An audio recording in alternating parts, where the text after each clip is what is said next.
After understanding the lens, now we should understand the second light entrance of the camera, which is the camera shutter. The shutter is the actual light controller in the camera. It determines how much light is required to capture to create the moment. However, like the camera aperture, when we control the light through the shutter, it impacts other aspects too.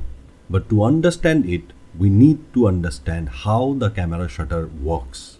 The camera shutter has been designed to control the light gathering span, but this span also determines the motion of the captured image. In photography, we use the camera to capture the moment to represent it either with still motion or blurred motion, and these two are possible with the camera shutter only. Because if we keep the camera shutter open for a small duration, it will capture light in a small amount, but it will also freeze the moment entirely, as the sensor will only evidence a moment for a tiny duration, which has almost zero motion. Consequently, we get a nice, sharp and completely frozen moment. And in contrast, when we keep the shutter open for a long span, it captures moments with motion blur. This topic is significant to understand in photography because if you don't understand the concept, you won't be able to utilize the camera perfectly.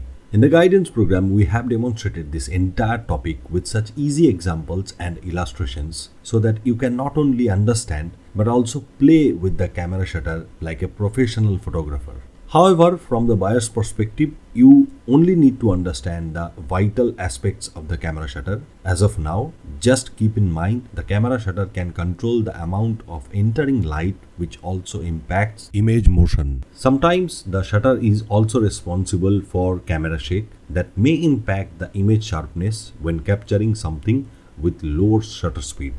Thereby, some advanced cameras have a silent shutter to reduce this unwanted vibration. The term shutter speed is popular in photography. It denotes the amount of time we keep open the shutter plate to enter the light.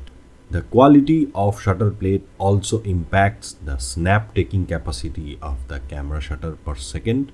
However, the FPS or the frame per second capacity of the camera fundamentally depends on the processor performance. Next, we will understand the image sensor of the camera. It confronts the light in the first place after the shutter plate. Thank you.